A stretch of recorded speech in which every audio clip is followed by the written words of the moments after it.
बच्चों नमस्ते। सभी को नमस्कार। कैसे हाल चाल हैं आप लोगों के? आवाज़ वगैरह साफ आ रही है क्या? राधे राधे। Good afternoon.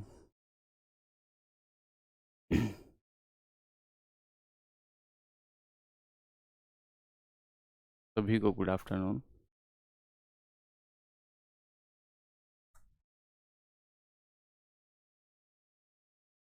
चलिए, आवाज़ वगैरह सब ठीक है बच्चों? एक बार बताओ, आवाज़ आपको ठीक आ रही है?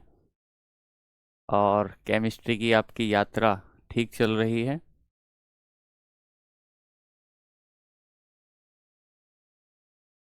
केमिस्ट्री की यात्रा ठीक चल रही है आपकी?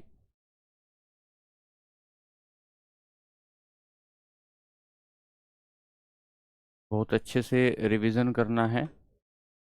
और रिवीजन करने के साथ साथ टॉपिक वाइज पीवाईक्यू करना है। आज हम लोग एक बार कल का जो हमने बताया था आपको उसको एक बार रिवाइज करेंगे। और रिवाइज करने के बाद वहाँ से आगे चलेंगे। और वहाँ से आगे चलने के बाद हम लोग आज पीवाईक्यू करेंगे। ठीक है? तो पहले एक बार मैं आपको बता देता हूँ कि कल हम लोगों ने क्या चीज़ें पढ़ी थी। तो हम रासायनिक वर्गीकरण पढ़ रहे थे। हम लोग रासायनिक वर्गीकरण, पदार्थ का रासायनिक वर्गीकरण, क्लासिकल केमिकल क्लासिफिकेशन, रासायनिक वर्गीकरण पढ़ रहे थे। केमिकल क्लासिफिकेशन पढ़ रहे थे। और रासायनिक वर्गीकरण पढ़ने में हमने दो प्रकार के पदार्थ पढ़े। एक को आपने शुद्ध पदार्थ कहा, प्योर मैटर कहा। एक को आपने अशुद्ध पदार्थ कहा, इम्प्योर मैटर कहा। ये जो शुद्ध पदार्थ हुआ इसे आपने दो पार्ट में डिवाइड किया। एक को आपने तत्व कहा और एक को आपने यौगिक कहा। एक आप एलिमेंट कह रहे थे, एक को आप कंपाउंड कह रहे थे। ये बात तो आप बहुत पहले पढ़ चुके थे। फिर आपने अशुद्ध पदार्थ को बांटना शुरू किया और आपने कहा सर, अशुद्ध पदार्थ जो होता है उसे हम मिश्रण कहते हैं। और मिश्रण की खास विशेषता क्या होती है? मिक्सचर की विशेषता क्या होती है? मिक्सचर की विशेषता होती है कि ये किसी भी अनुपात में मिल सकता है। और एक को आपने कहा समांगी मिश्रण, होमोजीनियस मिक्सचर। और एक को कहा आपने विषमांगी मिश्रण, हेट्रोजीनियस मिक्सचर। ये जो विषमांगी मिश्रण हुआ, ये जो विषमांगी मिश्रण हुआ, यहाँ पर समांगी मिश्रण का आपने एक एग्जाम्पल लिया, विलियन। और विलियन में मैंने आपको बताया कि पूर्ण रूप से घुला हुआ होता है, पूर्ण रूप से घुला हुआ होता है। और यहाँ से आगे जब हम विषमांगी मिश्रण पर गए तो विषमांगी मिश्रण को आपने दो पार्ट में डिवाइड किया। एक को आपने कहा कि एक जो होता है विषमांगी मिश्रण में, एक जो होता है उसे निलंबन कहते हैं, निलंबन कहते हैं, सस्पेंशन कहते हैं। और एक को हम लोग कहते हैं कोलॉइड। इसे कोलॉइड कह सकते हैं, कोलायल बोलते हैं, ऐसे कोलॉइड कह सकते हैं।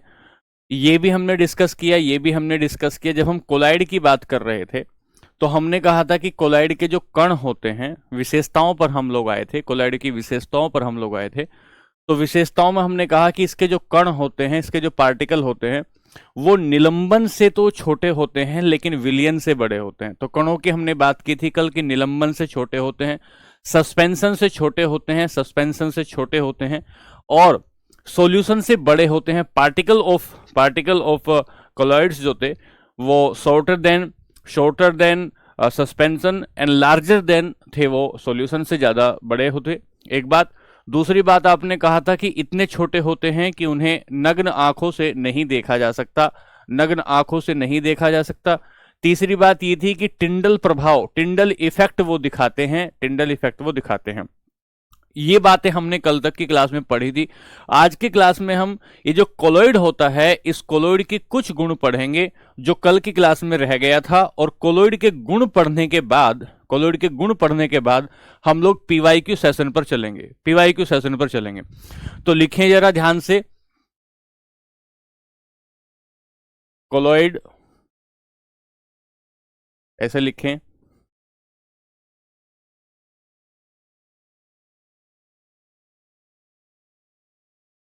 कोलॉइड के गुण, प्रॉपर्टी ऑफ कोलॉइड, कोलॉइड के गुण लिखें, प्रॉपर्टी ऑफ कोलॉइड्स, कोलॉइड के गुण लिखें। 3 गुण इसके खास तौर पर मिलते हैं आपको, मैं आपको बताता हूं कौन कौन से गुण इसके मिलते हैं। पहला गुण होता है, पहला गुण होता है कणों की ब्राउनियन गति, कणों की ब्राउनियन गति, कणों की ब्राउनियन गति। पेपर में पूछेगा कि कोलॉइड के जो गुण होते हैं, जो कोलॉइड के जो पार्टिकल, बच्चे ध्यान से सुनो, कोलॉइड के जो पार्टिकल होते हैं उनका मोशन कैसा होता है, उनकी गति कैसी होती है, तो हम कहेंगे Brownian motion of particle, of particle. Brownian motion कैसा होता है? ब्राउनियन मोशन का मतलब होता है, ब्राउनियन मोशन का मतलब होता है कि वो जिगजैग मोशन होता है, इधर उधर नाचते रहते हैं, जिगजैग मोशन होता है। इसका मतलब क्या था, किसने बताइए? तो रॉबर्ट ब्राउन ने बताया, रॉबर्ट ब्राउन ने इसकी व्याख्या की और इसी वजह से कहा कि ये ब्राउनियन गति होता है, ब्राउनियन गति होता है। तो हमने कहा कैसी गति होती है ब्राउनियन गति? तो ब्राउनियन गति जिगजैग मोशन होता है। कई बार आप लोग बाइक चलाते हैं ना, सांप की तरह लहरें लेते हुए जो बाइक चलती है उसे जिगजैग मोशन कहते हैं। ऐसे ही जब आप अपने किसी ग्लास में दूध को देखेंगे और उसे सूक्ष्मदर्शी से देखना शुरू करेंगे, सूक्ष्मदर्शी से देखना शुरू करेंगे, तो हम देखेंगे कि उसके जो कण हैं, जो छोटे छोटे पार्टिकल हैं, वो इधर उधर नाच रहे हैं, इधर उधर मोशन कर रहे हैं। तो रॉबर्ट ब्राउन ने पहली बार ये बात बताई कि कोलॉइड जो विलियन होता है, कोलॉइड विलियन के जो छोटे छोटे कण होते हैं, छोटे छोटे जो पार्टिकल होते हैं, वो एक दूसरे से टकराते रहते हैं, एक दूसरे से घूमते रहते हैं। इनका मोशन इस तरीके का होता है जैसे पूरी बस भरी हुई हो, भीड़ से पूरी बस भरी हुई हो और उस भीड़ में कोई शराबी आ गया हो, कभी इधर गिरता है, कभी उधर गिरता है, कभी आगे जाता है, कभी पीछे जाता है, तो ब्राउनियन मोशन होता है। अगर सवाल पूछे कि कणों कोलाइड के जो पार्टिकल होते हैं उन पार्टिकल की गति कैसी होती है, तो हम बताएंगे ब्राउनियन गति होती है। ध्यान से सुनते रहो बच्चों, चुपचाप होकर ध्यान से सुनो। पहली बात। दूसरी बात, जितना ध्यान आप यहां दे दोगे उतना ही परीक्षा में आसानी हो जाएगी। दूसरी बात क्या बताई कि सर इनमें स्कंदन का गुण होता है, इनमें स्कंदन होता है, कोएगुलेशन, स्कंदन का गुण होता है। स्कंदन का गुण क्या होता है, ध्यान से सुनना बच्चों, ध्यान से सुनना कि अगर आपने एक दूध लिया, एक गिलास दूध लिया, एक बाल्टी दूध लिया और उस दूध में अगर नींबू डाल दे, दूध में यदि नींबू डाल दे तो दूध फट जाएगा। दूध फटने का मतलब क्या हुआ कि उसके भीतर जो वसा थी, उसके भीतर जो फैट था, उसके भीतर जो मिनरल था, वो एक जगह आकर इकट्ठा हो गया, एक जगह आकर इकट्ठा हो गया। जैसे आप देखते हैं कि कहीं से खून निकल रहा है, खून निकल रहा है, आप दाढ़ी बनवा रहे हैं और दाढ़ी बनवाते बनवाते बनवाते बनवाते आपने उस्तरा लग गया और उस्तरा लगने के बाद नाई क्या करता है, उसको फिटकरी से क्या कर देता है, मल देता है। जब फिटकरी से मल देता है तो इसका मतलब होता है कि आपका जो खून है, खून का थक्का बन गया। तो स्कंदन का मतलब क्या होता है, कोलाइड का मतलब होता है, कोलाइड का गुण होता है कि उसके छोटे छोटे पार्टिकल एक जगह मिल जाते हैं, एक जगह एक थक्का बना लेते हैं, एक जगह आकर एक थक्के जैसा या समूह जैसा बना लेते हैं, उसे स्कंदन कहते हैं। तो स्कंदन का मतलब होता है छोटे छोटे कण मिलकर बड़े कण बना लेते हैं, बड़े कण बना लेते हैं। जैसे दूध से पनीर बनना, जैसे दूध से पनीर बनना, जैसे दूध से पनीर। बच्चे समझ में आ रहा है क्या? छोटे छोटे कण मिलकर हम क्या बना रहे हैं, दूध से पनीर बनना, दूध से पनीर। दूध हमने फट गया तो उसके कण कहां आ गए, उसके कण कहां गए, उसके कण एक जगह आ गए हैं, उसे दूध से पनीर बनना बनाया। तो forms larger particle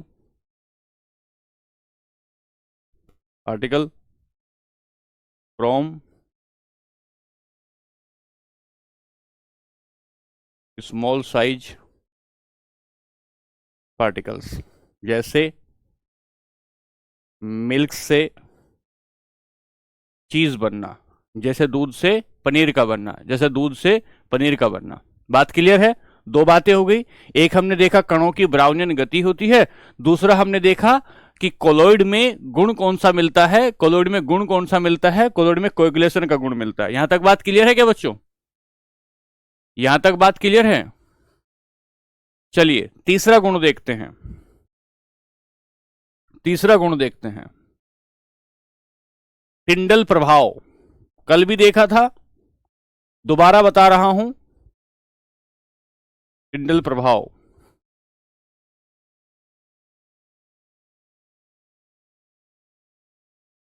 Tyndall effect.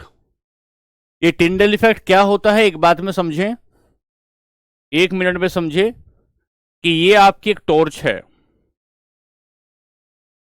ये आपकी एक लाइट है, ठीक है। इस लाइट में हमने यहां रखे हुए हैं कुछ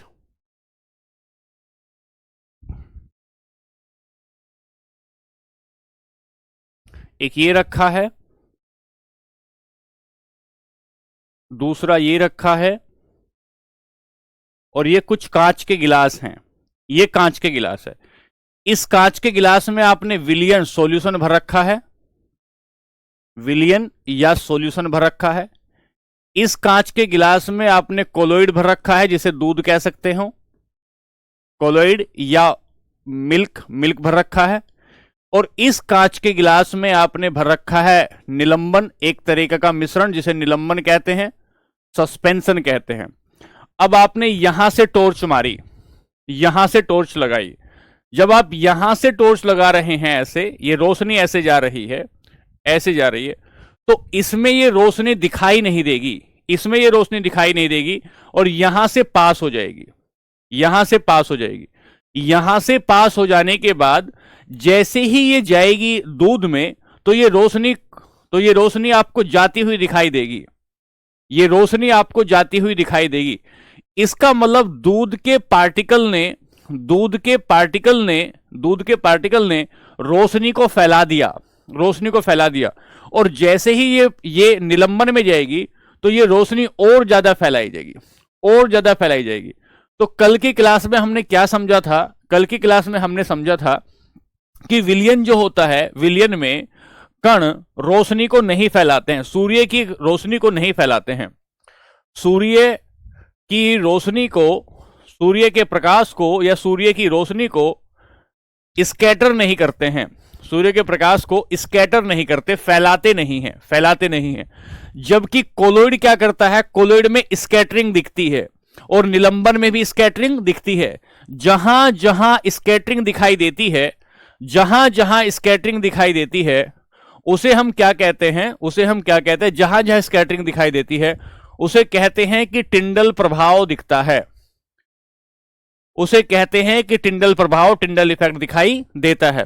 तो ये हमने ये बताने की बात की, ये हमने बताने की बात की कि जब हम किसी सॉल्यूशन से, किसी कोलोइड से या किसी सस्पेंशन से हम लोग रोशनी, सूर्य की किरणें गुजारते हैं, रोशनी गुजारते हैं, पेन दूसरा लेते हैं, थोड़ा दिख नहीं रहा है आपको, रोशनी गुजारते हैं,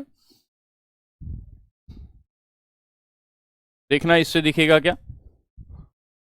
जब हम रोशनी गुजारते हैं तो इसमें दिखाई नहीं देती है, जबकि इसमें रोशनी खूब दिखाई देती है, इसमें रोशनी खूब दिखाई देती है, और इसमें भी रोशनी खूब दिखाई देती है। चलिए बात समझे, इसी बात को हम क्या कह रहे हैं, इसी बात को हम क्या कह रहे हैं, पेन हमने बदल लिया, इसी को हम कह रहे हैं टिंडल इफेक्ट, इसी को हम टिंडल इफेक्ट कह रहे हैं। तो हमने यहां से देखना, जरा तीन बातें आपको बताई कि कोलोइड का हमने कल प्रॉपर्टी पढ़ी थी, कोलोइड की हमने, पिंटू मैंने बताया अभी टिंडल प्रभाव क्या होता है। टिंडल प्रभाव का मतलब है कि अगर किसी भी मिश्रण के, किसी भी लिक्विड के, किसी भी निलंबन कोलोइड के अगर कण रोशनी को फैला देते हैं तो उसे टिंडल प्रभाव कहते हैं। अगर कण रोशनी को फैला देते हैं तो टिंडल प्रभाव कहते हैं। अगर पार्टिकल रोशनी को फैला नहीं पाते, स्कैटरिंग नहीं कर पाते, तो कहते हैं कि उसमें टिंडल प्रभाव दिखाई नहीं देता है, टिंडल प्रभाव दिखाई नहीं देता है। बात ठीक है? चलिए आगे चलते हैं। आगे चलते हैं। ये बातें हो गई, तो ये हमारा टॉपिक पूरा हो गया, ये हमारा मिश्रण का टॉपिक पूरा हो गया। और अब हम यहां से लेते हैं क्लास, यहां से लेते हैं क्लास जो पीवाईक्यू की। ये दो टॉपिक मैंने आपके पूरे करा दिए। पहले टॉपिक का नाम था जिसमें मैंने आपको पढ़ाया था कि पदार्थों का जो उसका वर्गीकरण होता है, जिसमें सॉलिड और लिक्विड, गैस, आपने देखा प्लाज्मा स्टेट कैसी होती है। उसके बाद आपने देखा प्लाज्मा के बाद आपने देखा कि ये आपकी जो बोस आइंस्टाइन कंडेंसेंट है वो कैसे होती है। और उसके बाद मैंने दूसरा चैप्टर आपका कराया कि ये जिसमें मिश्रण होता है, मिश्रण में हमने पढ़ा समांगी मिश्रण, होमोजीनियस मिक्सचर क्या होता है, हेट्रोजीनियस मिक्सचर क्या होता है, ये हमने पढ़ा। अब इस पूरे चैप्टर को खत्म करने के बाद इस चैप्टर के हम सवाल लेते हैं। आइए, पहला सवाल लीजिए। निम्नलिखित में से कौन सा, मैं आपको बता दूं कि मेरे पढ़ाने का जो तरीका है वो मेरे पढ़ाने का तरीका ये है कि पहले मैं आपको पूरा का पूरा थ्योरी पढ़ा देता हूं, और फिर अगले दिन जैसे ही वो चैप्टर पूरा हो जाता है फिर उसके पीवाईक्यू करा देता हूं। पहले पूरा का पूरा हम थ्योरी पढ़ते हैं और थ्योरी के बाद फिर हम उसके सवाल पढ़ते हैं। ठीक है, ये हमारा एक तरीका है। ये जब तक भी हमारी केमिस्ट्री चलेगी उस केमिस्ट्री में तब तक ही ऐसा चलता रहेगा। आइए, पहला सवाल लेते हैं। निम्नलिखित में से कौन सा समांगी मिश्रण है? निम्नलिखित में से कौन सा समांगी मिश्रण है? पहला लेंगे क्या है? Which of the following are homogeneous mixture? इनमें से कौन सा समांगी मिश्रण है? तो हमें यह बताना है समांगी मिश्रण कौन सा है। हमने कहा जल में नमक का घुल जाना, तो जल में नमक पूरी तरीके से घुल जाता है, ये तो समांगी मिश्रण है। जल और चीनी का घुल जाना, जल और चीनी पूरे तरीके से घुल जाते हैं, ये भी समांगी मिश्रण है। तेल और जल नहीं घुल पाते। आपने देखा होगा कि किसी गिलास में आप लोगे तो तेल के कण ऊपर रह जाते हैं और पानी नीचे रह जाता है। पानी नीचे है और तेल के कण ऊपर है, तो यह समांगी मिश्रण नहीं हो सकता। अगर समांगी मिश्रण नहीं हो सकता तो 3 के काटेंगे। 3 का काटा आपने, तो 3 को काटने के बाद ये गलत हो गया, ये गलत हो गया। अब बचता है 1 और 2, जल में कॉपर सल्फेट। अगर आप जल में कॉपर सल्फेट मिलाते हैं, एक तरीके से नीले रंग का होता है, पूरे तरीके से मिल जाता है, तो ये भी पानी में मिल जाता है, तो ये भी समांगी मिश्रण है, ये भी समांगी मिश्रण है, ये भी समांगी मिश्रण है। समांगी मिश्रण की पहचान क्या होती है? समांगी मिश्रण की पहचान होती है पूरे यानी कि पूरे पदार्थ में, संपूर्ण पदार्थ में पहचान क्या होती है? जिन बच्चों ने नहीं पढ़ा, संपूर्ण पदार्थ में एक समान संगठन होना, संपूर्ण पदार्थ में एक समान संगठन होना, सेम कंपोजिशन होना, सेम कंपोजिशन मिलेगा। उस सेम कंपोजिशन जहां मिलता है, तली से लेकर ऊपर तक किसी भी पदार्थ में अगर सेम कंपोजिशन मिलता है तो उसे हम कहते हैं कि ये समांगी मिश्रण है। एक सवाल हुआ। सवाल नंबर 2 पर आते हैं। निम्नलिखित कुछ कथन दिए गए हैं, इन कथन में कुछ बताइए। पहली बात, पहला असर्शन देखते हैं क्या। यौगिक के गुण उसमें निहित तत्वों के गुणों से अलग होते हैं। यौगिक के गुण उसमें निहित तत्वों से अलग होते हैं। बात सही है कि नहीं? हमने बताया था कि हमने NaCl बनाया। सर Na क्या है? सोडियम कैसा होता है? सर आग लग जाती है, इतना ज्यादा ज्वलनशील होता है, इतनी ज्यादा इन्फ्लेमेबल होता है कि आग लग जाती है। और क्लोरीन क्या है? क्लोरीन एक प्रकार का कीटाणुनाशी है। क्लोरीन एक प्रकार का विष है। और जब दोनों मिल गए तो दोनों ने मिलकर क्या बना दिया? दोनों ने बनाया नमक। इसका मतलब क्या होता है कि ये जो NaCl यौगिक बना, इसके गुण अपने निहित गुणों से अलग होते हैं। बात ठीक है, क्योंकि NaCl में ना इसकी आग रही ना इसका जहर रहा, नमक बन गया, तो अलग हो गए। और यौगिक तत्वों के एक निश्चित अनुपात में बनने से मिलते हैं। सर निश्चित अनुपात में बनने से मिलते हैं? हां, निश्चित अनुपात में बनने से मिलते हैं। कथन 1 और 2 दोनों ठीक हैं। कथन 1 और 2 दोनों ठीक है। और ये क्या कहता है? हाँ, कथन 1 और 2 ठीक है, और 1 की इसकी व्याख्या करता है। बात ठीक है। चलिए सवाल नंबर 2 पर चलते हैं। 3, किस मिश्र धातु को समांगी मिश्रण माना जाता है? किसी मिश्र धातु को समांगी मिश्रण माना जाता है। मिश्र धातु क्या होती है? मिश्र धातु का मतलब ये होता है जब दो धातु आपस में मिल जाएं तो उन्हें मिश्र धातु कहा जाता है। दो धातु का मिलने का मतलब क्या होता है? दो धातुओं के मिलने का मतलब क्या होता है सर? जैसे आपने कॉपर लिया, मतलब तांबा लिया, जिंक जस्तर लिया, तो आपने जस्ते को और तांबे को एक जगह मिला दिया तो आपने पीतल बना दिया। तो पीतल एक प्रकार की क्या हो गई? मिश्र धातु हो गई। तो ये क्या कहना चाहता है कि मिश्र धातु एक प्रकार का होमोजीनियस मिक्सचर होता है। हाँ, होमोजीनियस मिक्सचर होता है। कमेंट का जवाब क्या दूं मेरे भाई? कमेंट कोई ढंग का जवाब आए, कोई बात आएगी ढंग की तभी तो जवाब दूंगा। क्या कमेंट का जवाब दूं मैं, बताइए? आप लोग पढ़ने में रुचि नहीं रख रहे हैं, कोई कुछ कहता है कोई कुछ कहता है, ऐसे क्या कमेंट का जवाब दूंगा? पूरी क्लास डिस्टर्ब हो जाएगी, इसलिए नहीं दे रहा हूं। पहला, इसके घटक रासायनिक रूप से निश्चित अनुपात में संयोजित होते हैं। समांगी मिश्रण का मतलब क्या होता है? पूरा का पूरा एक जैसा अनुपात अगर मिले तो उसे समांगी मिश्रण कहते हैं। संपूर्ण रूप से एक समान संगठित प्रदर्शित करता हो।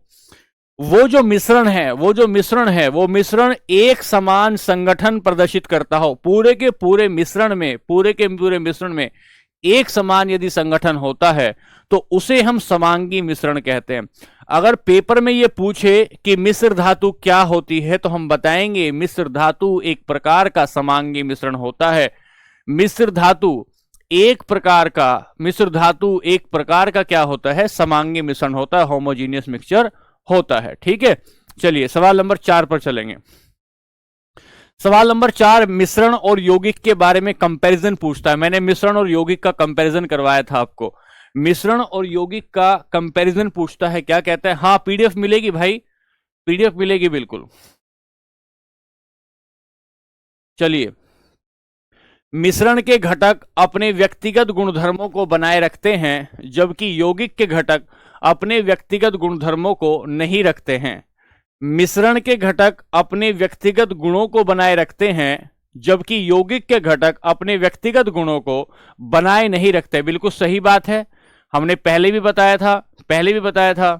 क्या कहा था कि सर मिश्रण के घटक जो होते हैं उनमें अपने गुण बने हुए रहते हैं जबकि यौगिक में कोई नया पदार्थ बनता है, पहला ठीक है। कौन सा सही कथन है ये बात बतानी है।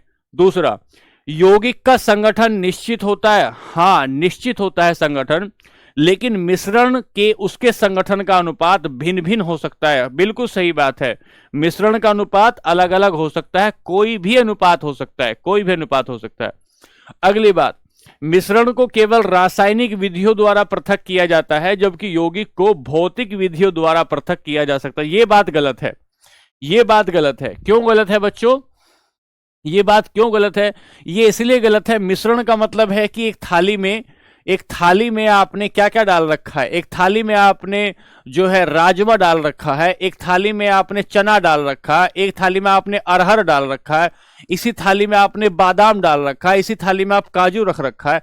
इसको अलग करने के लिए आप हाथों से अलग कर सकते हैं। जरूरी नहीं है कि कोई रासायनिक अभिक्रिया हो, जरूरी नहीं है कि कोई केमिकल रिएक्शन हो।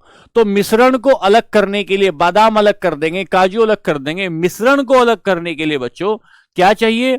सिर्फ फिजिकली, भौतिक रूप से उसको अलग किया जा सकता है, भौतिक विधि से अलग किया जा सकता है। बात समझे? जबकि ये मिश्रण को रासायनिक विधि से अलग करने की बात कर रहा है, इसलिए बात गलत हो जाएगी। ठीक है, चलिए तो सवाल नंबर 4 पर आए। 1 और 2 ठीक है, बात समझ में आई आपको?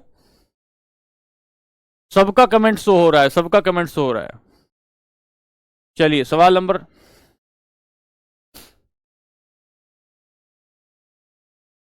5 पर आएंगे। निम्नलिखित में से कौन सा समांगी मिश्रण है? होमोजीनियस मिक्सचर है? पहला, होमोजीनियस समांगी मिश्रण पूछना चाहता है।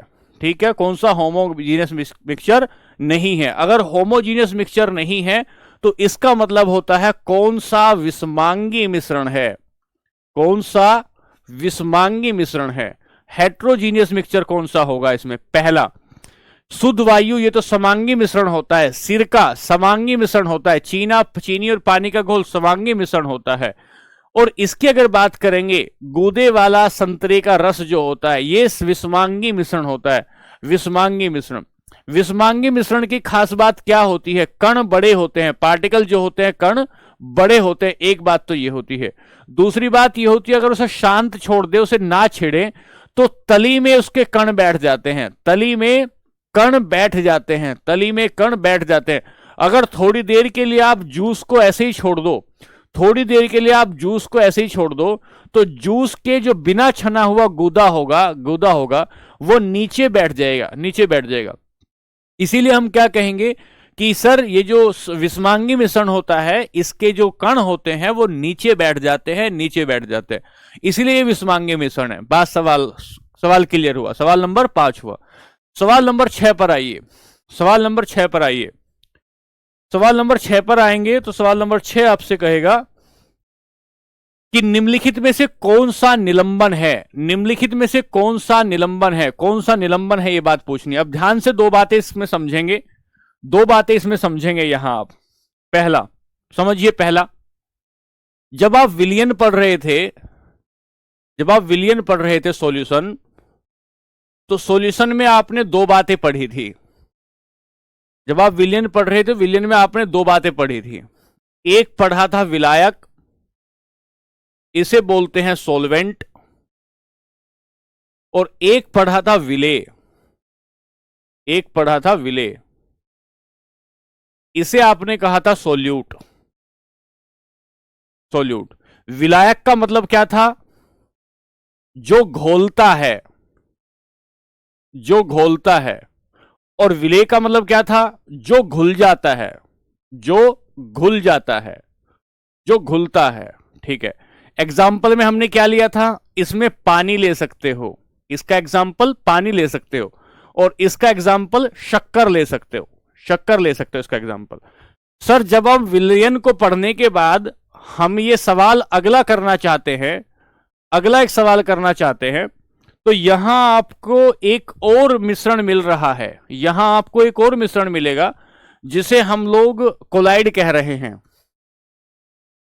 कोलाइड कह रहे हैं। ठीक है। ये जो कोलोइड होता है,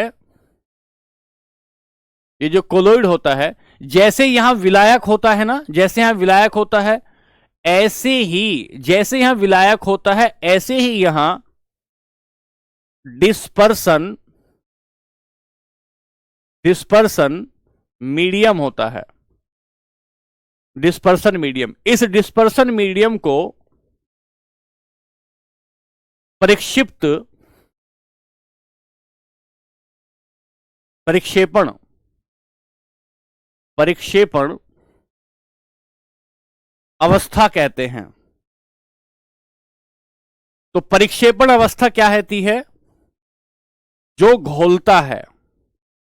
ये नया शब्द मिलेगा आपको, जो घोलता है। और जैसे यहां विलेय होता है, ऐसे कोलोइड में, जैसे सॉल्यूशन में विलेय होता है, जैसे सॉल्यूशन में विलेय होता है, ऐसे कोलोइड में डिस्पर्स्ड,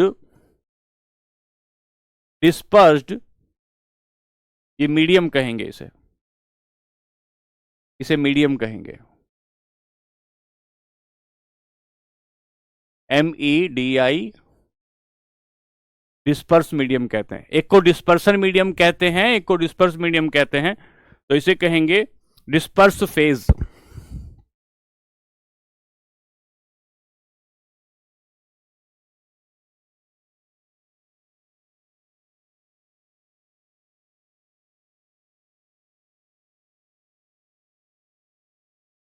परिक्षिप्त अवस्था।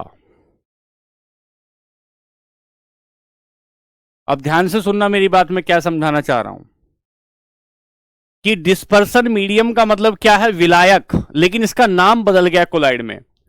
और डिस्पर्स मीडियम का मतलब क्या है? जो घुलता है, जो घुलता है,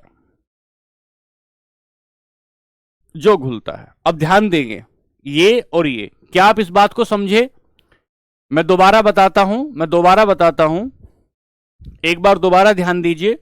जब आप विलयन पढ़ रहे थे तो विलयन के दो पार्ट थे, एक का नाम विलायक था, एक का नाम विलेय था। विलायक का मतलब था जो घोलता है, जैसे पानी है, पानी और शक्कर का जो आपस में विलयन है, तो पानी को हम लोग विलायक कहते हैं और शक्कर को हम लोग विलेय कहते हैं। लेकिन ये बात कहां की थी? ये बात विलयन की थी, ये बात विलयन की थी।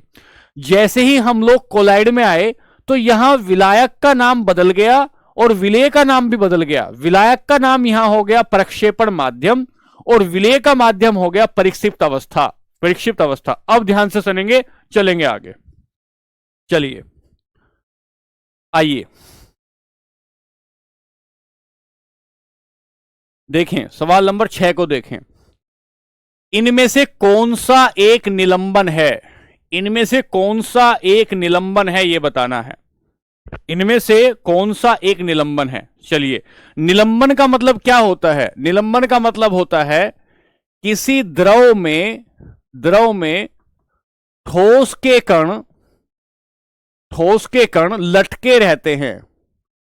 किसी द्रव में ठोस के कण लटके रहते हैं, यही तो निलंबन होता है। ठीक है, किसमें लटके रहते हैं? द्रव में। तो द्रव क्या हो गया? द्रव हो गया परिक्षेपण माध्यम। परिक्षेपण माध्यम, डिस्पर्सन मीडियम। और ठोस क्या हो गया? लटका क्या रहता है? ठोस। तो ठोस को क्या कहेंगे? परिक्षिप्त अवस्था। ठोस को क्या कहेंगे? परिक्षिप्त अवस्था। चलिए, इसे कह रहे हैं डिस्पर्सन मीडियम, इसे कह रहे हैं डिस्पर्स फेज। अब आते हैं, तो कौन सा एक निलंबन है? ठोस द्रवों में परिक्षेपित हो जाते हैं, ठोस द्रवों में लटक जाते हैं, परिक्षेपित हो जाते हैं। बहुत बढ़िया, बहुत शानदार, बहुत अच्छे जवाब हैं बच्चों के, बहुत अच्छे जवाब हैं। इसका मतलब समझ में आ गया बच्चों को। चलिए सवाल नंबर 7 पर चलते हैं। यह सवाल ध्यान से देखिएगा, सवाल नंबर 7 पर चलते हैं। निम्नलिखित में से कौन सा कथन पानी और चीनी के समांगी मिश्रण के लिए ठीक है? पानी और चीनी के समांगी मिश्रण के बारे में कौन सी बात ठीक है? कौन सी बात ठीक है? पहला, पानी और चीनी दोनों विलेयक है? नहीं, दोनों विलायक नहीं है, दोनों विलायक नहीं है। सर, पानी जो होता है वो तो विलायक होता है, वो तो घोलता है। और चीनी जो होती है, चीनी विलेय होती है, चीनी घुल जाती है। चीनी विलायक है? नहीं, चीनी विलायक नहीं है। चीनी तो विलेय है, चीनी तो घुल जाती है। जैसे हम हल्की सी मुस्कुराहट पर घुल जाते हैं तो हम विलेय हैं, और जो मुस्कुराकर हमें घोल देता है वो विलायक है। जल विलेय है? नहीं, जल विलायक है। जिसने हमें घोल दिया वो विलायक है। बात क्लियर हुई? बात क्लियर। सवाल नंबर 8 पर आए। सवाल नंबर 8 क्या कहता है? निम्नलिखित में से कौन सा समांगी मिश्रण का उदाहरण नहीं है? कौन सा समांगी मिश्रण का उदाहरण नहीं है? पहला जल में कॉपर सल्फेट, ये तो समांगी मिश्रण का उदाहरण है। जल में चीनी, ये भी समांगी मिश्रण है। जल में नमक, ये भी समांगी मिश्रण है। जल में लोहे की कीलें, जल में लोहे की कील, जब लोहे की कील डालोगे तो जल में लोहे की कीलें कहां बैठ जाएंगी? सर, लोहे की कीलें यहां बैठ गई हैं, लोहे की कीलें यहां बैठ गई हैं, यहां बैठ गई हैं। तो समांगी मिश्रण तो नहीं हुआ, समांगी मिश्रण नहीं हुआ, इसलिए जल में लोहे की कीलें जो होंगी वो विषमांगी मिश्रण का एग्जाम्पल होंगी, विषमांगी मिश्रण का एग्जाम्पल होंगे। बात समझ में आ रही है बच्चों? सवाल नंबर 9 लेंगे। सवाल नंबर 9 क्या कहता है? निम्नलिखित 4 संभावनाओं में से निलंबन किसका गुण है? निलंबन किसका गुण है? निलंबन कैसा गुण है? तो मैंने आपको बताया था कि जो विषमांगी मिश्रण होता है, जो विषमांगी मिश्रण होता है, हेट्रोजीनियस मिक्सचर जो होता है, विषमांगी मिश्रण के 2 पार्ट होते हैं। पहले को मैंने कहा था कोलाइड होता है, पहले को कहा था कोलाइड होता है, और दूसरे को कहा था निलंबन होता है, दूसरे को कहा था निलंबन होता है। तो ये पूछ रहा निलंबन कैसा है? निलंबन विषमांगी मिश्रण है, निलंबन विषमांगी मिश्रण है। विषमांगी मिश्रण क्यों है निलंबन? इसलिए है क्योंकि उसमें कण लटके हुए होते हैं, उसमें कण लटके हुए होते हैं। सवाल नंबर 10, मिश्रण में कोलाइडल कणों को अलग करने के लिए किस विधि का प्रयोग करते हैं? मिश्रण में कोलाइडल कणों को अलग करने के लिए किस तकनीक का प्रयोग करते हैं? तो ये जो मिश्रण है आपका, ये ले लीजिए, एक मिश्रण है आपका, और इस मिश्रण में पानी प्लस मिट्टी घोल रखी है आपने, पानी और मिट्टी घोल रखी है। क्या करें कि मिट्टी नीचे बैठ जाए, क्या करें कि मिट्टी नीचे बैठ जाए। मिट्टी जब नीचे बैठती है तो थोड़ी देर के लिए मिश्रण को शांत छोड़ दें, थोड़ी देर के लिए मिश्रण को शांत छोड़ देते हैं। जब मिश्रण को शांत छोड़ देते हैं तो मिट्टी नीचे बैठ जाती है।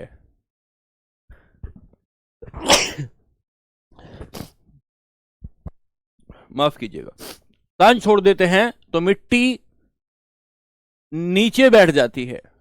और जब मिट्टी नीचे बैठ जाती है, इस प्रक्रिया को इस प्रक्रिया को हम क्या कह सकते हैं, अवसादन कह सकते हैं। एक तरीका तो यह है अवसादन। दूसरा तरीका यह है कि हम पानी को जब उबालते हैं तो उबालने के बाद पानी भाप बन जाता है, तो मिट्टी यहां बच जाती है नीचे और पानी हो जाता है ऊपर। तो वाष्पीकरण के द्वारा हम लोग क्या कर सकते, इसको मिश्रण को या तो छान के अलग कर सकते हैं, वाष्पीकरण से अलग कर सकते हैं, लेकिन हम कहें कि छानने की प्रक्रिया जो है वो ज्यादा बेहतर है। छानने की प्रक्रिया तो छानने की प्रक्रिया में हम मिश्रण को अलग कर सकते हैं। दो बातें हो गई। चलिए सवाल नंबर 11 क्या कहा, दूध किसका मिश्रण है। दूध में क्या क्या होता है। दूध में प्रोटीन होता है, दूध में वसा होता है, दूध में जल होता है। दूध में क्या क्या होता है, तो दूध में जल भी होता है, वसा भी होता है, प्रोटीन भी होता है। जल भी होता है, वसा भी होता है। हाँ, बॉइलिंग गलत हो गया इसी वजह से। जल भी होता है, वसा भी होता है, प्रोटीन भी होता है। जल भी, वसा भी, प्रोटीन भी। कहती है ना मम्मी कि रोटी एक कम खा ले, दूध पी लेना, इसीलिए कहती है मम्मी, दूध की वजह से। निम्नलिखित में से क्या वायु के मिश्रण का वायु कैसा मिश्रण है। वायु एक प्रकार का समांगी मिश्रण है। समांगी मिश्रण का मतलब क्या होता है। समांगी मिश्रण का मतलब होता है कण बहुत छोटे होते हैं, साइज उनका बहुत छोटा होता है और उनका समान संगठन होता है। पूरे पदार्थ में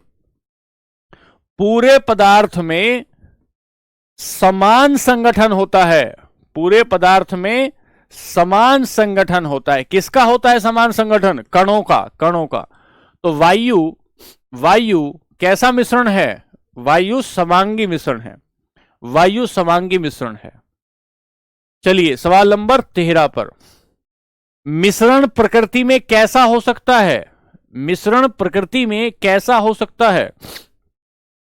क्या वो समांगी होगा, क्या वो विषमांगी होगा। समांगी और विषमांगी दोनों होगा। तो मिश्रण दोनों हो सकता है, समांगी भी हो सकता है और विषमांगी भी हो सकता है। मिश्रण बताया समांगी भी हो सकता है और विषमांगी भी हो सकता है। मतलब क्या होता है, जब हमने कहा था कल की क्लास में आपको पढ़ाया कि मिश्रण जो होता है वो दो प्रकार का होता है। एक होमोजीनियस होता है, एक हेट्रोजीनियस होता है। तो मिश्रण दो प्रकार का हो सकता है। ये होमोजीनियस भी हो सकता है, ये हेट्रोजीनियस भी हो सकता है। सवाल नंबर 13। सवाल नंबर 14, सारी बातें आपको पढ़ाई गई है क्लास के दौरान, सारी बातें आपको समझाई गई हैं क्लास के दौरान। सवाल नंबर 14, मिश्र धातु किसका एक उदाहरण होता है। मिश्र धातु किसका एक उदाहरण होता है। मिश्र धातु किसका एक उदाहरण होता है।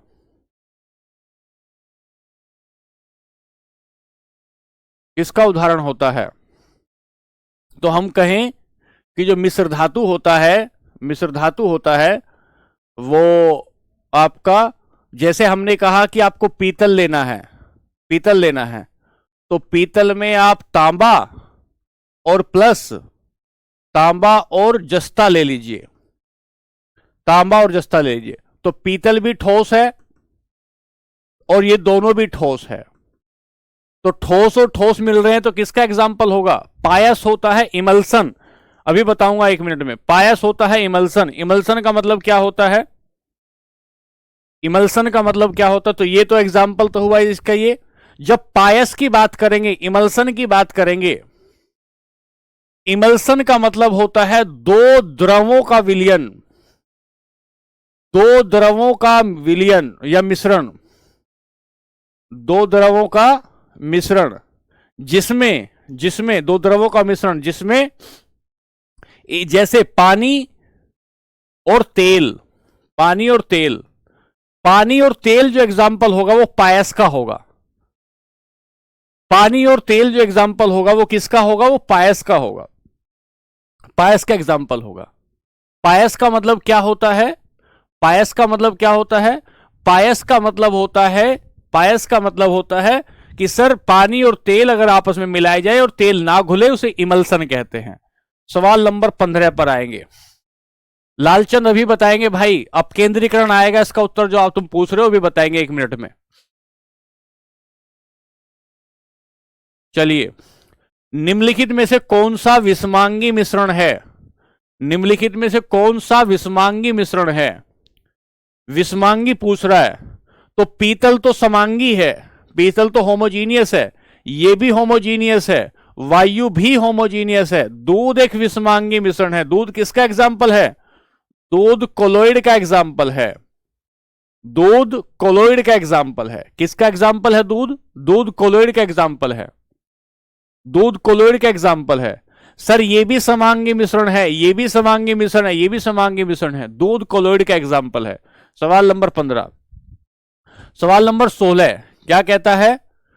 वह विषमांगी मिश्रण जिसमें विलेय के कण घुलते नहीं हैं, विलेय के कण घुलते नहीं है बल्कि माध्यम में निलंबित रहते हैं, क्या कहते हैं?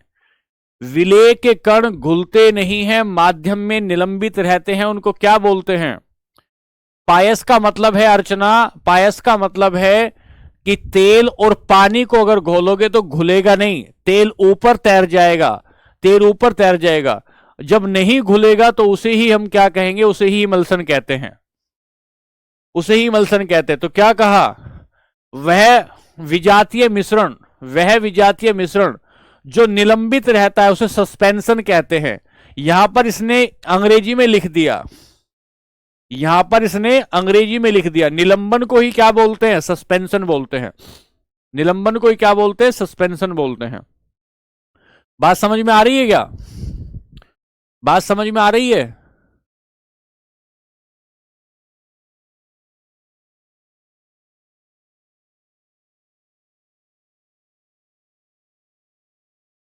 बच्चों ठीक है बात? सवाल नंबर 17। जब दो तरल पदार्थ एक दूसरे में घुलते नहीं हैं और विलयन नहीं बनाते तो उसे क्या कहते हैं? जब दो पदार्थ एक दूसरे में घुलते नहीं हैं, एक दूसरे में घुलते नहीं हैं और विलयन नहीं बनाते तो उसे क्या कहते हैं? उसे इमिसिबल कहते हैं। इमिसिबल, इमिसिबल का मतलब है जो मिश्रण ना होता हो, जो आपस में मिल ना जाता हो, जो आपस में मिल ना पाए, जो आपस में मिल ना पाए, उसे क्या बोल रहे हैं? उसे ही इमिसिबल बोलते हैं, इमिसिबल बोलते हैं, इमिसिबल बोलते हैं। ठीक है। सवाल नंबर 18। शक्कर के घोल में शक्कर क्या है? शक्कर के घोल में शक्कर क्या है? शक्कर के घोल में शक्कर क्या है बताइए? शक्कर के घोल में शक्कर विलायक है, सोल्यूट है, कोलोइड है या सस्पेंशन है? क्या है? तो शक्कर के घोल में शक्कर सोल्यूट है, शक्कर सोल्यूट है, शक्कर घुला हुआ पदार्थ है। ठीक है बच्चे, शक्कर जो है घुला हुआ पदार्थ है। हाँ इंग्लिश में भी याद रखना पड़ेगा दिलशान भाई, बिल्कुल याद रखना पड़ेगा। सवाल नंबर 19। रेत और चीनी का मिश्रण क्या कहलाता है? रेत और चीनी का मिश्रण क्या कहलाएगा? रेत और चीनी का मिश्रण, तो रेत और चीनी के मिश्रण में आपस में पूरी तरीके से मिलेगा नहीं, निलंबन नहीं होगा, समांगी नहीं होगा, कोलाइडी नहीं होगा। रेत और चीनी का मिश्रण विषमांगी या विजातीय मिश्रण कहलाएगा। विषमांगी या विजातीय मिश्रण कोलाइडी कैसे हो जाएगा? गलत जवाब दे रहे हो। कोलाइडी का तो मतलब होगा, कोलाइड जब भी कहो ना, जब भी तुम्हें कोलाइड याद आए तब ये देख लेना, क्या ये खून के जैसा है, क्या ये स्याही के जैसा है, क्या ये गोंद के जैसा है, क्या ये दूध के जैसा है, क्या ये कोहरे के जैसा है, क्या ये बादल के जैसा है।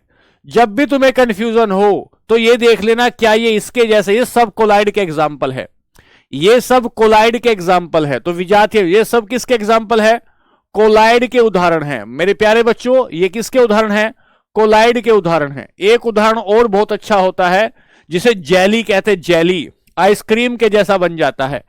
आइसक्रीम के बन, सैंड का मतलब रेत होता है। गणेश बेटे कहां से आए हो विदेश से पढ़कर? निम्नलिखित में से कौन सा कथन किसी विलियन के बारे में सत्य नहीं है? विलियन के बारे में कौन सा सत्य नहीं है? कौन सा सत्य नहीं है? ठीक है, तो ये बात हो गई विलियन के बारे में। शांत छोड़ देने पर विलय के कण नीचे नहीं बैठते। शांत छोड़ देने पर, हाँ विलियन के बारे में पूछ रहा है सॉल्यूशन के, बिल्कुल नहीं बैठते, लेकिन सही कह रहा है। एक समांगी मिश्रण है, हाँ एक प्रकार का समांगी मिश्रण है, बिल्कुल सही बात है। ठीक है, तीसरी बात, विलय के कणों को छानने से पृथक नहीं किया जा सकता। हाँ बिल्कुल नहीं किया। विलियन के कण आंखों से देखे जा सकते नहीं, सॉल्यूशन के कण आंखों से नहीं देखे जा सकते। सॉल्यूशन के कण आंखों से नहीं देखे जा सकते। एक बच्चा कह रहा अच्छे से पढ़ाओ, इंटरेस्ट नहीं आ रहा। रिवीजन नहीं करोगे तो इंटरेस्ट नहीं आएगा भाई। मैं क्या अच्छे से पढ़ाऊंगा? घर जाके रिवीजन नहीं करोगे, कॉपी को फेंक दोगे तो कुछ समझ में नहीं आएगा। विलियन के कण आंखों से देखे नहीं जा सकते, बहुत बारीक कण होते हैं। यही बात इसके बारे में गलत है। इतने सारे बच्चे अच्छा जवाब दे रहे हैं, ये क्या बिना पढ़े दे रहे हैं जवाब? बताइए, इनको कौन सा मैं कान में फूंक मार के पढ़ा रहा हूं? नहीं। सवाल नंबर 21, ये सवाल जो बताएगा बच्चा उसको देखेंगे कि निम्नलिखित में से कौन सी ऑटोमोबाइल निकास की परिक्षिप्त अवस्था है? कौन सी ऑटोमोबाइल की परिक्षिप्त अवस्था है? तो परिक्षिप्त अवस्था का मतलब क्या होता है? इसका मतलब होता है डिस्पर्स फेज। डिस्पर्स फेज का मतलब होता है जो घोलता है, जो घोलता है। ये सवाल जो बच्चा सही बता देगा मैं मानूंगा कि तुम कुछ पढ़ाई कर रहे हो। जो घोलता है उसे डिस्पर्स फेज कहते हैं। और ये जो घोलता है इसे ही तो हम वो लोग सोल्यूट कहते हैं, इसे ही तो हम लोग विलायक कहते हैं। अच्छा, ऑटोमोबाइल निकास का मतलब क्या है? ऑटोमोबाइल निकास का मतलब है धुआं। आपके मोटरसाइकिल से क्या निकलता है? ऑटोमोबाइल निकास का मतलब है धुआं, धुआं, धुआं। ठीक है, तो सर ये डिस्पर्स फेज क्या है? डिस्पर्स क्या घुल गया? तो सर ठोस घुल गया। घुलेगा क्या? घुलेगा। जो घुलता है, जो घुलता है उसे क्या बोलते हैं? जो घुलता है उसे डिस्पर्स, डिस्पर्स फेज। ये तो जो घुलता है, एक सेकेंड, जो घुलता है, जो थोड़ा उल्टा लिख दिया बच्चे, जो घुलता है उसे क्या बोलते हैं? Disperse phase. और जो घोलता है, जो घोलता है उसे क्या बोलते हैं? उसे बोलते हैं डिस्पर्सन, डिस्पर्सन मीडियम बोलते हैं उसे डिस्पर्सन मीडियम बोलते हैं। हिंदी में इसे क्या बोलते हैं? परिक्षेपण माध्यम बोलते हैं, परिक्षेपण माध्यम बोलते हैं। अच्छा, अब सवाल देखना, धुएं को कौन घोल रहा है? धुएं को कौन घोल रहा है? तो धुआं तो ठोस है, लेकिन घोल कौन रही है? हवा। तो जो घुलता है वो तो ठोस है। ठोस क्या है? धुआं है। धुआं ठोस क्यों है? क्योंकि इसमें कार्बन के कण हैं, क्योंकि इसमें कार्बन के कण हैं, कार्बन के कण हैं। और जो घोलता है, धुएं को घोलने वाला कौन है? हवा या वायु या एयर, या एयर। अब यहां समझो सवाल तुम, अब यहां समझो कि सर धुआं जो घुलता है, ऑटोमोबाइल निकास से जो धुआं निकलता है वो सॉलिड होता है, वो गैस होता है, वो क्या होता है? तो सॉलिड होता है। धुआं एक प्रकार का सॉलिड है। किसमें घुलेगा? जाके हवा में घुलेगा। तो धुआं घुलता है किसमें? हवा में। परिक्षेपण माध्यम क्या है? हवा है। घुल क्या रहा है? घुल क्या रहा है? घुल रहा है धुआं, घुल रहा है धुआं। अभी भी कुछ बच्चों को क्लियर नहीं हो रहा है। धुआं जो होता है, जब मम्मी रोटी बनाती है, जब मम्मी रोटी बनाती है तो देखना चूल्हे के ऊपर, चूल्हे के ऊपर काली काली लग गई है, चूल्हे के ऊपर काली काली लग गई है। जो काली काली लग गई है वो ठोस है, धुएं से ही तो निकला ना वो काला रंग, धुले। तो एयर क्या हुआ, एयर क्या हुआ, एयर हुआ डिस्पर्सन मीडियम। किसी बच्चे ने पूछा टीटूपाल डिस्पर्सन मीडियम, डिस्पर्सन मीडियम कौन हुआ, एयर हुआ।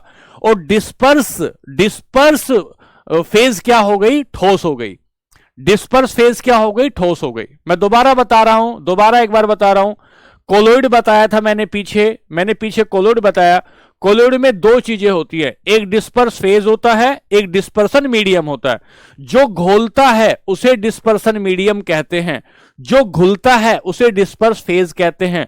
मोटरसाइकिल से क्या निकला, धुआं निकला। धुएं को छोड़ दो, चिमनी में छोड़ दो, चिमनी में छोड़ दोगे तो क्या निकलेगा, ठोस हो जाएगा, ठोस हो जाएगा। और घुलेगा ठोस किस में, हवा में जाके। चलिए सवाल नंबर 22 पर आइए। सवाल नंबर 22 पर, निम्नलिखित में से कौन सा कथन निलंबन के बारे में सही है, कौन सा कथन निलंबन के बारे में सही है। चलिए पहली बात, निलंबन एक समांगी मिश्रण होता, नहीं भाई, एकदम मक्कार बात है, असत्य वचन है, एकदम असत्य वचन है। यह निलंबन, जब निलंबन को शांत छोड़ दिया जाता है तो विलेय के कण नीचे नहीं बैठते, नहीं भाई, नीचे बैठ जाते हैं, नीचे बैठ जाते हैं भाई। निलंबन के कण आंखों से देखे जा सकते हैं, हाँ आंखों से देखे जा सकते। इनके कणों को अलग नहीं किया जा सकता, अरे अलग किया जा सकता है। जैसे हमें उनसे अलग किया गया, तुम्हें उनसे अलग किया गया, अलग किया जा सकता है। निलंबन के कणों को अलग कैसे कर सकते हैं, छान कर अलग कर सकते हैं। सर कैसे अलग करोगे, छान के अलग करोगे। जैसे चाय को कैसे अलग करते हो, छान कर अलग करते हो, छान कर। तो आंखों से देखे जा सकते हैं। चाय में छोटी छोटी चाय की पत्ती के कण आंखों से देख सकते हो, हाँ आंखों से देख सकते हैं, आंखों से देख सकते हैं। बात समझ पा रहे हो। सवाल नंबर 23 पर आए। कोलाइडी कण द्वारा प्रकाश के प्रकीर्णन की घटना को क्या कहते हैं, प्रकाश को फैला दिया जाता है तो क्या कहते हैं, प्रकाश को जो फैलाता है उसे टिंडल प्रभाव कहते हैं। प्रकाश के फैलने की घटना को क्या कहते हैं, प्रकाश के फैलने की घटना को टिंडल प्रभाव कहते हैं, टिंडल प्रभाव कहते हैं। प्रकाश के फैलने की घटना को टिंडल प्रभाव। सवाल नंबर 24, निम्नलिखित में से कौन सा कोलाइडल विलयन का गुण नहीं है, कोलाइडल का कौन सा गुण नहीं है, कोलाइडल का कौन सा गुण नहीं है। पहला, कोलाइड का आकार इतना बड़ा होता है कि इसमें से गुजर रही प्रकाश की किरण को फैलाते हैं। हां यह बात तो ठीक है, प्रकाश की किरण को फैलाते हैं। कोलाइडल के कणों का आकार बहुत बड़ा होता है, नहीं सर। कोलाइडल एक प्रकार का विषमांगी है, सही है। कोलाइडल विलयन के अवयव परिक्षिप्त अवस्था और परिक्षेपण माध्यम में होता है, हां तो यह बात गलत हो गई कि कोलाइडल के कणों का आकार बहुत बड़ा नहीं होता, बहुत बड़ा नहीं होता, बहुत बड़ा नहीं होता, बहुत बड़ा नहीं होता। Thank you Hemlata ji, thank you. बहुत बड़ा नहीं होता। कोई बुक नहीं है बहादुर राम भाई, कोई बुक नहीं, इसे पढ़ लो, सारी बुक फेल हो जाएंगी इसके सामने, पढ़ लो, बात खत्म। कोलाइडल के कणों को अलग करने के लिए कौन सी तकनीक चाहिए, कोलाइडल के कणों को अलग करने के लिए कौन सी तकनीक चाहिए, तो देखो ध्यान से, दूध में से घी को अलग करना है, दूध में से घी को अलग करना है। तो दूध में से घी को अलग करने के लिए कौन सी तकनीक चाहिए, तुम इसमें वो लगाओगे, मम्मी वाली मशीन लगाओगे ना। और ये जो मशीन होती है ये अपकेंद्रीकरण, सेंट्रीफ्यूगेशन पर काम करती है। अपकेंद्रीकरण, अपकेंद्री बल पैदा करती है, अपकेंद्रीकरण पर काम करती है, अपकेंद्रीकरण पर काम करती है। तो कोलाइडल कणों को अलग करने के लिए, कोलाइडल कणों को अलग करने के लिए सेंट्रीफ्यूगेशन, जैसे, क्योंकि कोलाइडल कणों का एग्जाम्पल दूध है ना, दूध है, दूध, हां है दूध। चलिए अब कल मिलेंगे हम लोग नेक्स्ट चैप्टर, हम लोग मिलेंगे मंडे में, और मंडे में हम लोग नेक्स्ट चैप्टर शुरू करेंगे। इसके कुछ सवाल हैं वो आप लगाइएगा, कोई इसमें आगे इसमें कुछ सवाल दिए गए हैं और भी, उनमें कोई डाउट रहेगा तो पूछ लीजिएगा, ठीक है। फिर मिलते हैं मंडे में, ठीक है। जो जो हमने पढ़ाया था आपको समझ में आया, बहुत बढ़िया, बहुत अच्छे, समझ में आया आपको जो जो पढ़ाया, बहुत बढ़िया। क्लियर है? किसी को कोई दुख दर्द तकलीफ? सबका रिप्लाई मिलेगा मैसेज का, चिंता ना करो, धीरे धीरे धीरे धीरे सब ठीक हो जाएगा, चिंता ना करो। बिना किसी चिंता के ताबड़तोड़ मेहनत करनी है, बिना किसी चिंता के ताबड़तोड़ मेहनत करनी है। और फिर मिलते हैं मंडे की क्लास में। इसमें कुछ सवाल दिए गए हैं और सवाल हैं, उन्हें करिएगा, और अगर कोई बात रहती है तो फिर मुझे बताइएगा। और मैं आपसे फिर परसों मंडे की क्लास में मिलूंगा, जहां मैं आपको एटॉमिक थ्योरी कराऊंगा। मंडे की क्लास करना ना भूले, एक एक बात दिमाग में ऐसे भर दी जाएगी जैसे गंगा जल की तरह, साफ सुथरा, एकदम क्लीन। तो चलिए फिर, नमस्कार, फिर मिलते हैं मंडे की क्लास में। नमस्ते, थैंक यू।